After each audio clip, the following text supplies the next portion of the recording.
This episode of Dana Being Dana is brought to you by presenting sponsor T2 Asset Management LLC, providing investment management and financial planning services with our clients' goals in mind. Hello and welcome to Dana Being Dana. I am your host, Dana Michelle, and I'm thrilled you're with us.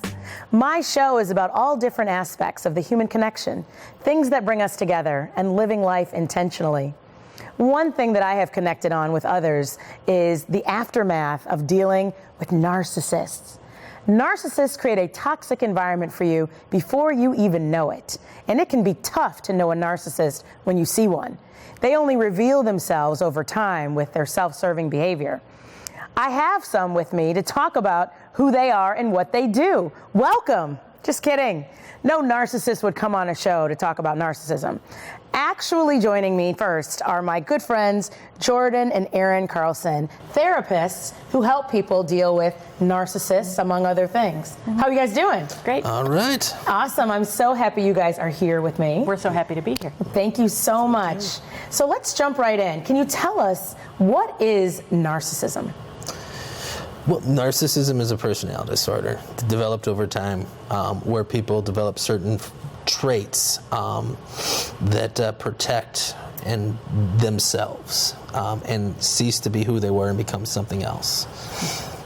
And I think that narcissism is often displays itself when people are very grandiose-thinking. People are coming across like I'm better than others. Lack of empathy towards peers, towards others, and inability to show care for other people. Is there a defining moment when people become narcissists? Do they often have things that trigger the narcissistic behavior? I think the actual definition of when they become a narcissist is when they truly start damaging their own lives. Say that again? When they truly start damaging their own lives with their grandiosity and their own, misconceptions and their own lack of grounding in reality. In what way? How are they damaging them? Because we know how they damage others. Right. Obviously when they're damaging others, they lose marriages, they lose jobs, people see through the false veneer, and eventually people see through that, and it does damage themselves. Yeah, often financial decisions. And so I think it's actually when they see that as being the actual disorder. What are some of the traits to identify a narcissist? Is there a sign? It's like she was saying, the easiest one, like grandiosity. Just walking in, I'm the best, I'm the greatest, like fur coats and toss them aside. Just that kind of stuff. Mm-hmm. Yeah, I think a lot of times I feel like it's like once you are aware of the traits, you kind of start to identify them right away. And there are oftentimes people that talk themselves up and make themselves seem better than they really are. So kind of lying or inflating their life? Yeah. Like they might try to exaggerate things that they've done, accomplishments that they've had, places they've gone, things like that. Mm-hmm. And I think another trait, too, is if you look at them and you see that they view their kids, their family, their friends as accessories, as something that just complements their appearance. And they're oftentimes are very critical of those accessories. Oh, yeah. If they don't meet the appearances that he thinks they should or she thinks they should, then they're very critical and very hard, and sometimes even get rid of them. Wow. Yeah, kids, spouses. Kids need to be number one on the sports team, getting the awards. The wife or husband needs to appear a certain way. We need to have a certain status, attend certain schools, those sorts of things. Wow. Do you think narcissism is on the rise in our society? I think our society has changed recently, and I think part of that is now the whole social media, internet and everything. People are very focused on look at me, and so I think that creates some of the narcissistic traits to come forward in our society, whether it be Facebook or Instagram or Twitter or what have you. People are posting pictures of themselves. Look how great my life is. Do I know if it's on the rise or not? That's hard to say. I also think a narcissist isn't going to come forward and say, I'm a narcissist, or come forward and seek out treatment. But I'd also warn against that, narcissistic behavior is not necessarily meeting the criteria to being diagnosed as narcissistic personality disorder. Do you diagnose narcissists in your practice? Or do you see traits where you're like, aha? We can. Have I? No. Yeah. Like, they're not going to stick around. But you can tell when you have a client who's one. Yeah. And oftentimes what I find as a therapist is that these are individuals that aren't just usually themselves going to come in for treatment. Oftentimes it's a spouse is making me come in for marriage counseling, or the courts, because of something that happened, are making me come in. So usually they're being brought in by somebody else. What's the difference between a narcissist and a sociopath?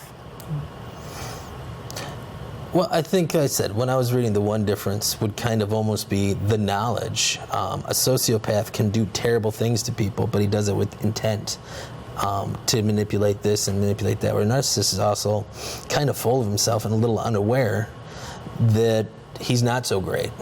And so it's kind of the knowledge of what they're doing is one of the big differences in traits, even though they do very similar things. Mm-hmm. Yeah, and with the personality disorder of narcissism, the traits are long-standing traits, so they don't necessarily know that they have them. So I think there's an awareness, like you were mentioning, that a narcissist doesn't have that a sociopath would have. Now, are these hereditary, being a narcissist or a sociopath? Are these traits, are they hereditary? I think it's tough to tell exactly how hereditary this is. I mean, again, a nature versus nurture question. Could there be some genetic components to the brain chemistry that makes up their personality? Like, sure. Does that personality lead them to be more likely to be narcissists? Especially if their parents doted on them and gave them everything they want, or if the opposite, they gave them nothing and this kid had to create a sense of esteem from, being treated terrible.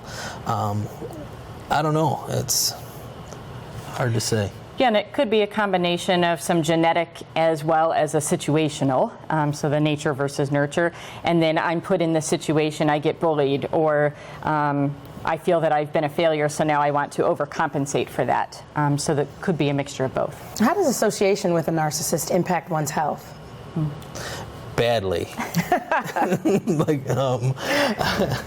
I would say that they can create anxiety, depression, poor self-esteem.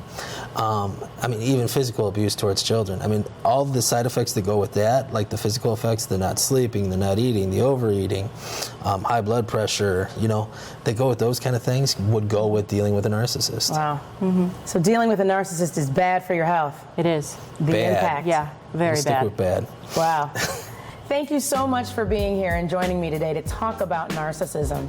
Everybody wants to talk about narcissism. We'll be right back with some more friends of mine to talk about the impacts of dealing with a narcissist. Don't go anywhere. We'll be right back.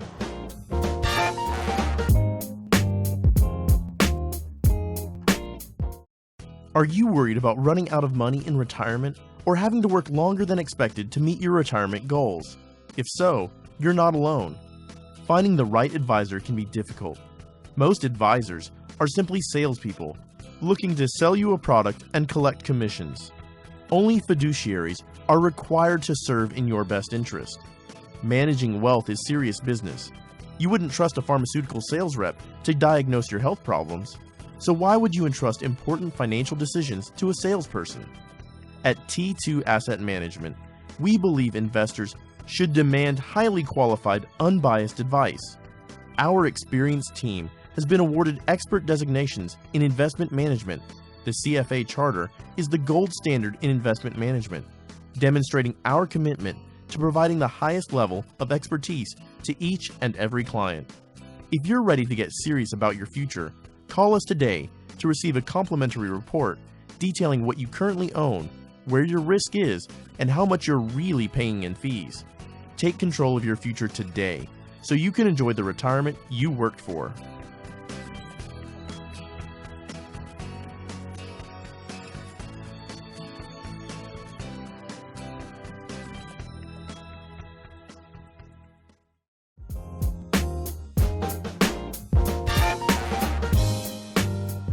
Welcome back to Dana Being Dana, where we're talking about narcissists and unlocking the mystery on how to identify them.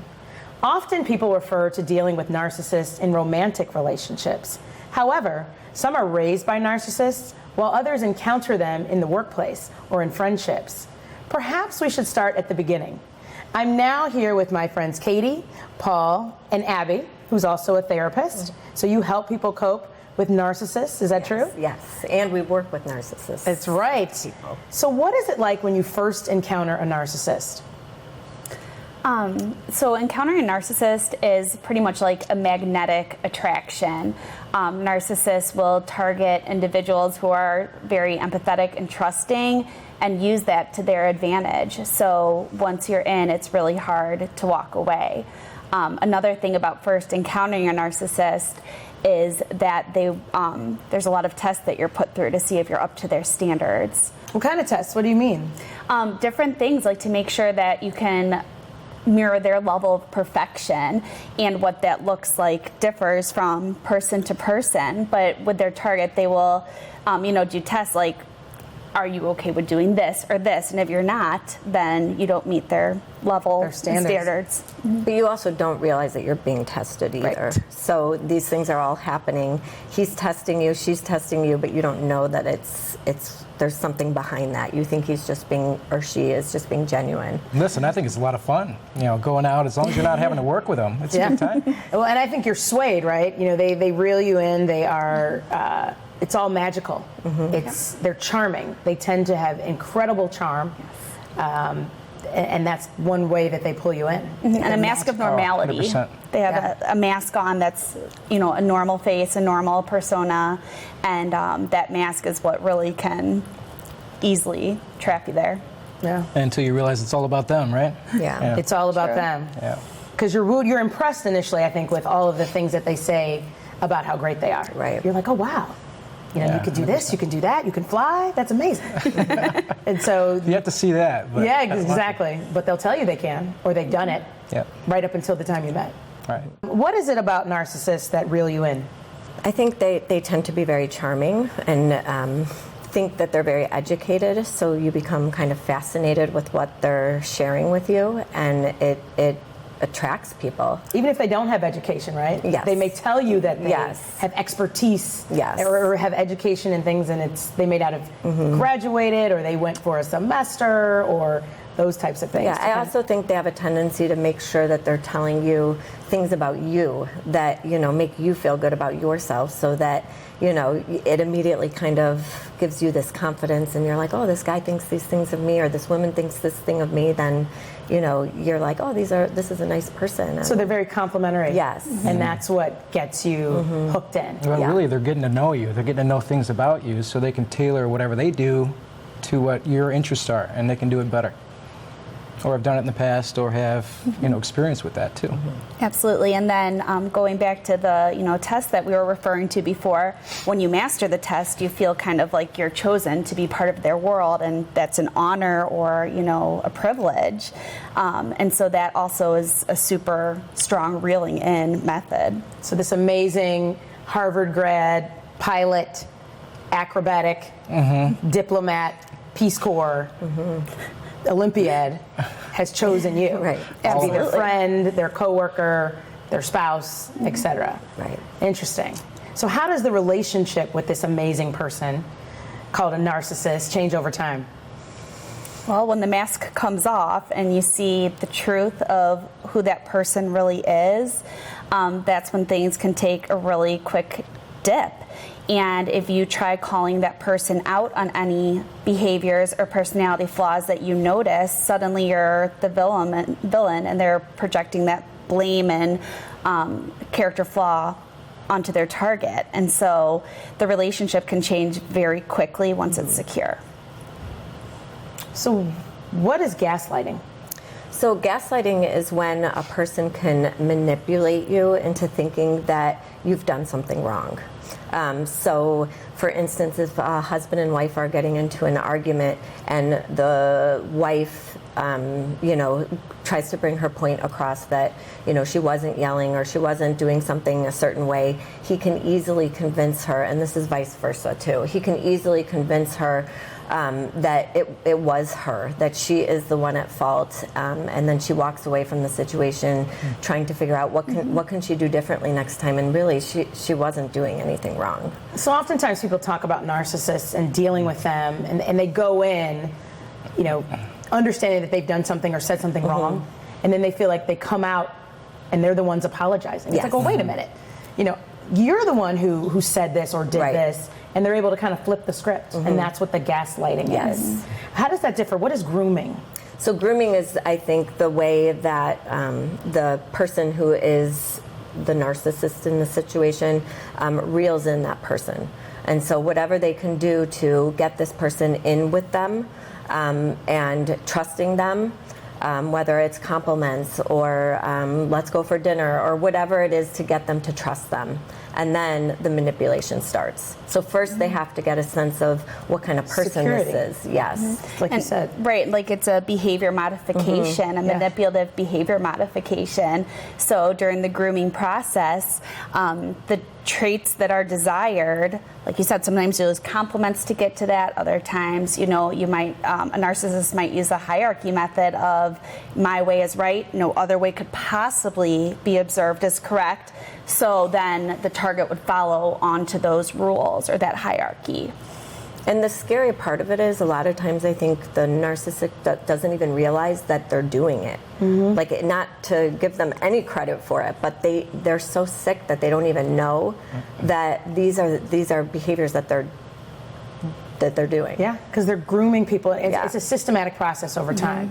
It's not like you're so amazing and then you're so not. Right. It's one thing. Like, are you going to wear that shirt today? Are you going to wear those shoes?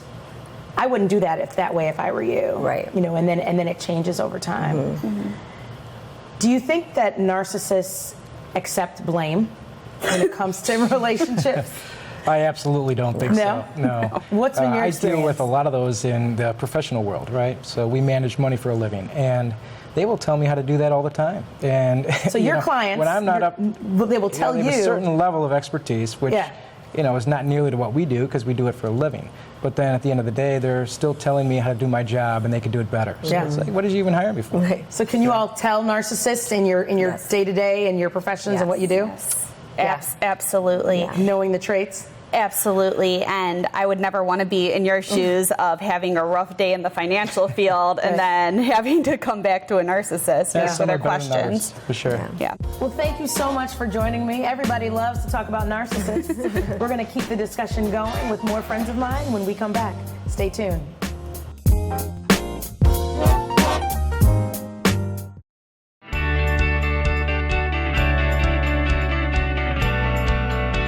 In Naperville, we know that community counts.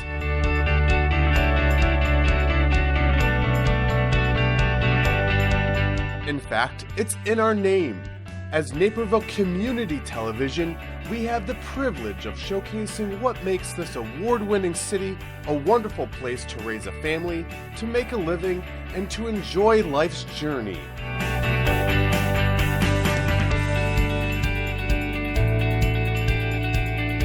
That's why it's our mission to capture on camera those special moments that connect us. Those stories that impact our lives, stories you won't see anywhere else. So watch Naperville Community Television on air, online, and on social media.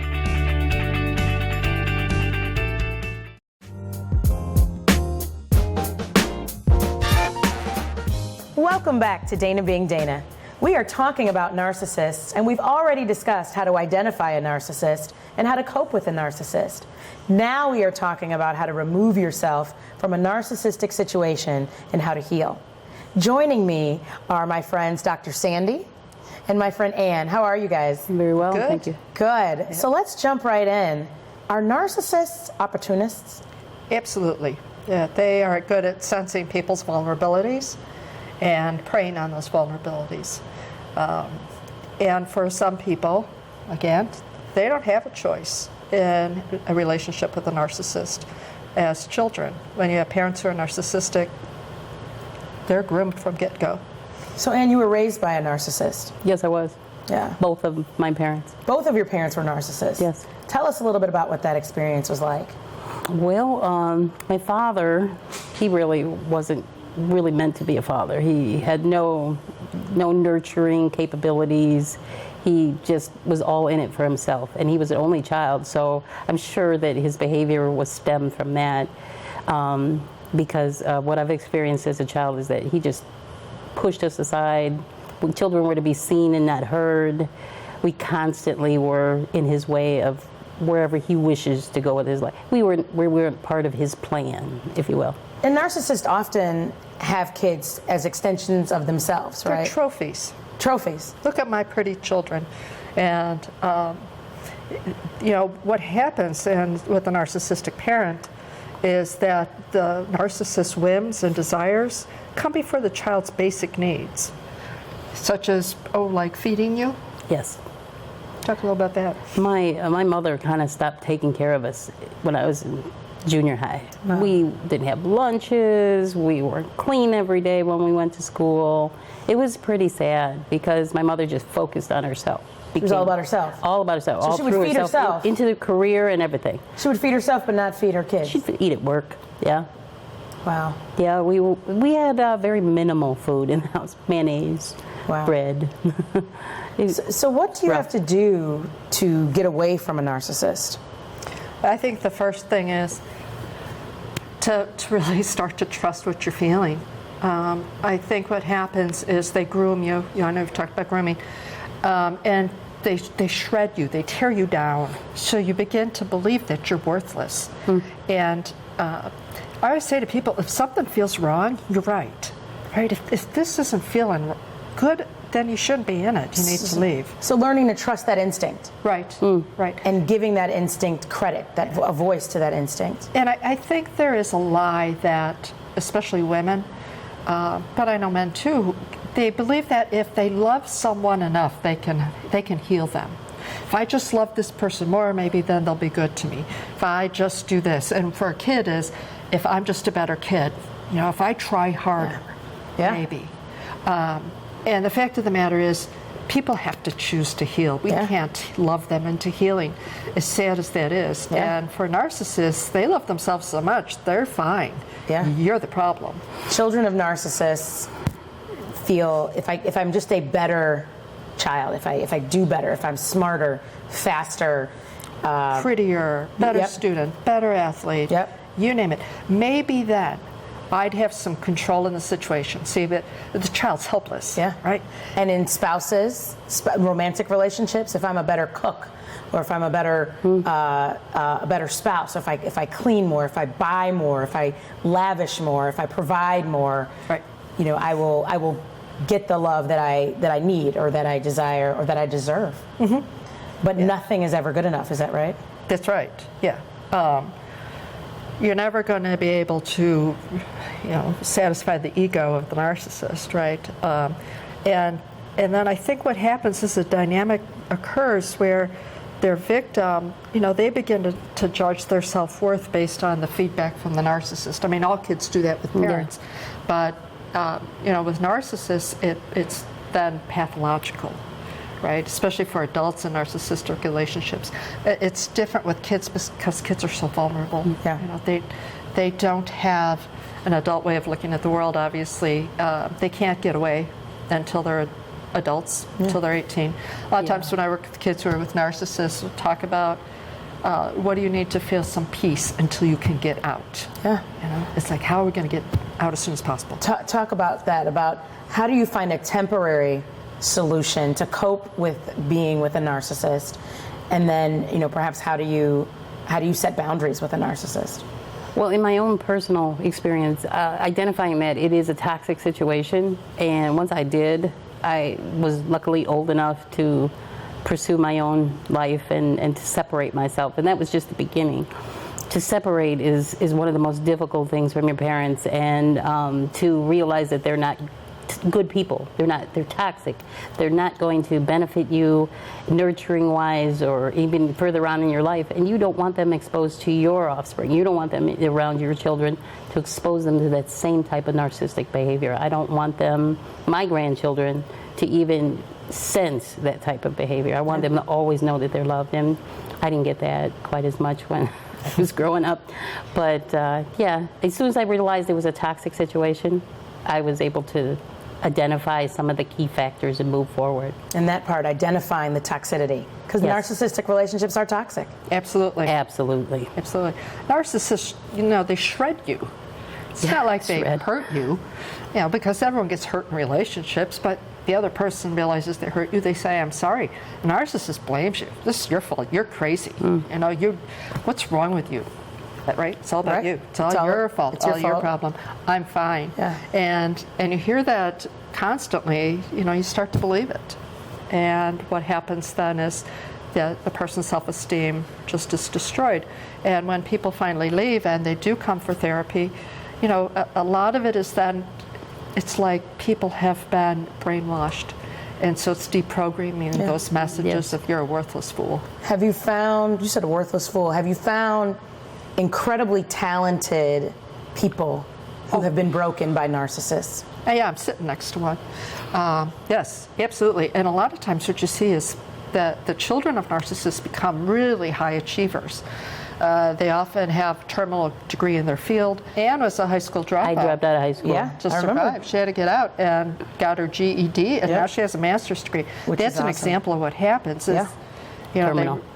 yeah. And the other thing is that I think you see with the children of narcissists that they work so hard to protect their children. Right. They're kind-hearted. They don't want anybody else to suffer what they've suffered. Right. And I see that too with people who've had partners of narcissists when they leave. They're just so conscious of the pain, and they don't want anybody else to suffer. How long can the process take? It's never ending. Yeah, For me the anyway. healing. Because right now, currently, my parents have chosen to separate themselves from me and calling me the estranged one. So it kind of hurts that they don't reach out to me.